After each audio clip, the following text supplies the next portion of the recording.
What's going on, guys? Welcome to another episode of Smash JT. I have been to the Metaverse. I have seen the virtual world, and I'm back to report that it's kind of a mixed bag. Smash JT. If it's your first time to the channel, make sure you hit that subscribe button and bell for notifications. Without further ado, let's get right into this. The Metaverse. I've heard a lot about it. Some good, some bad. I saw Facebook changing their ticker symbol to Meta and basically basing their entire company around this new world, this new phenomenon, this thing that everyone's going to be a part of in the future. Basically, the real life version of Ready Player One, where you just put a headset on and you live your life out in a virtual world. Because you want to escape reality to live somewhere else that's virtual. I don't know why people would want to do this all the time, but it is an interesting diversion from the normal day-to-day life. I found out about this Metaverse thing because I was invited to join a special sneak screening of the movie that I'm in, GameStop, Rise of the Players, directed by Jonah Tulis and Blake Harris.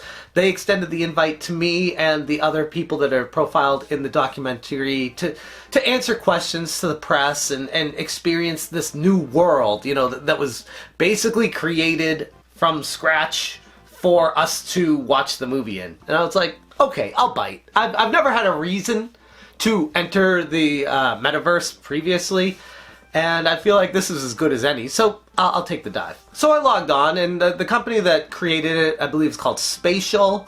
They worked in conjunction with another company called Decrypt, and they created basically a moon, a virtual moon, in honor of, you know, the stock mooning and rocket ships and all that fun stuff. And they allowed the characters, the avatars that we've created, to walk around on the moon and interact with each other.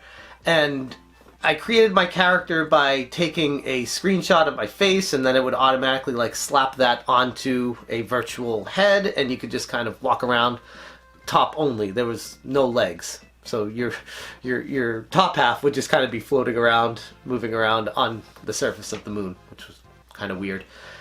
And we would talk and chat with each other while we were waiting for the movie to start. And you would just basically, the closer you got to someone, the louder their voice was, just like real life.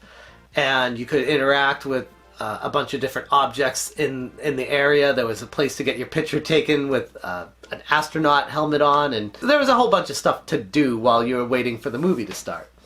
When the movie started, they asked everyone to go over to the screening area. And there was this big screen on the corner of the moon area that they created. And there were a bunch of Lamborghinis, white Lamborghinis, all lined up in honor of, you know, the stock mooning with the Lambo win. And they're like, okay, take a seat in one of the Lambos to watch the movie. So I scoot my character over and kind of just stand there. And then you could see up on the screen the movie beginning.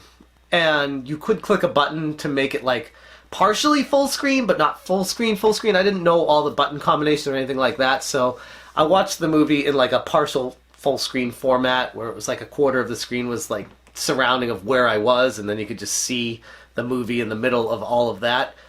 And it was cool. Like it was interactive, but when the movie started, you couldn't hear each other's voices, so you didn't have to worry about people like interrupting or anything like that. I think they had the ability to talk over it if they wanted to like use the management powers to do that, but there was really no reason to do that.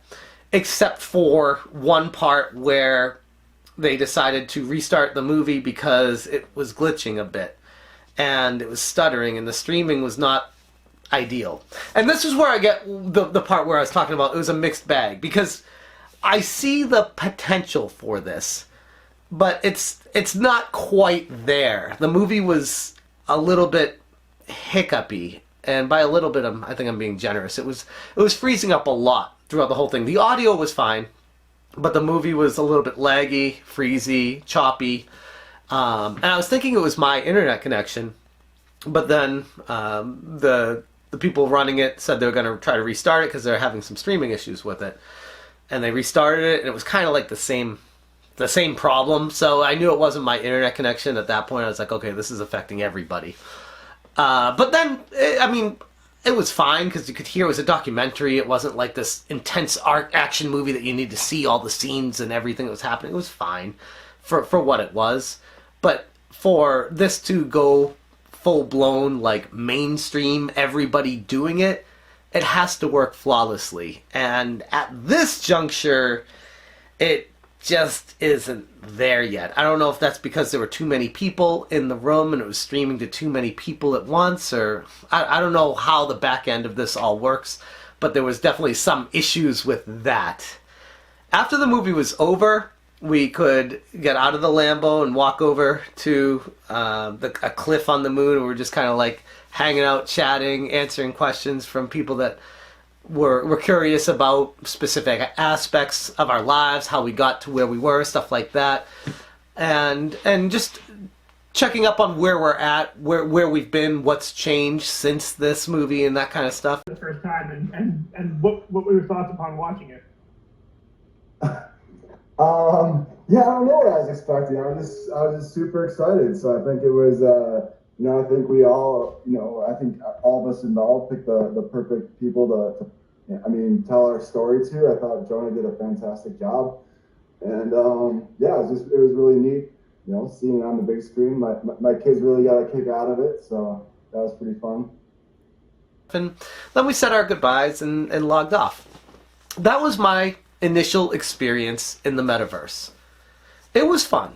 It was interesting. There was a lot of potential there, but not quite the ideal experience that would make me rush to go back into it. But this was, it felt like a bare bones version of it. The moon they created was really cool. The graphics and everything from scratch. It was, you could tell they put a lot of work into it. And they did a really good job with that, and I definitely could appreciate that.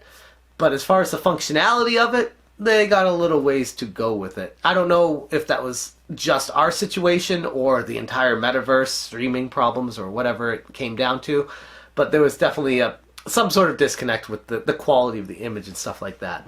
But it was fun, and like I could see a group of people that live across the country or across the world getting together and feeling like they're in the same room together to enjoy an activity when you're halfway across the planet. That is awesome that the technology exists to even feel that right now. So there's a lot of potential here, but there's a little ways to go to make it seamless. Something to revisit down the road for sure, but as of right now, it was a unique experience. It was fun, and I'm looking forward to seeing what the Metaverse has to offer in the future. But I'm not going to be buying any of the virtual property for millions and millions of dollars like some people have already. That's not really anything that interests me right now. But I mean, to each their own.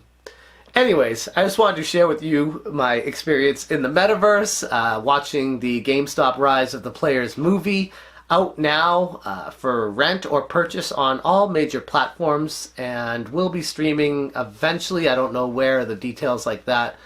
Maybe either free or one of the freemium services down the road. But right now, it's available for rent or purchase basically anywhere you watch movies. So if you haven't watched it already, definitely check it out and let me know what you guys think of it. I'm going to leave the video right there. Thank you, as always, for watching. And as always, you stay smashing. Smash,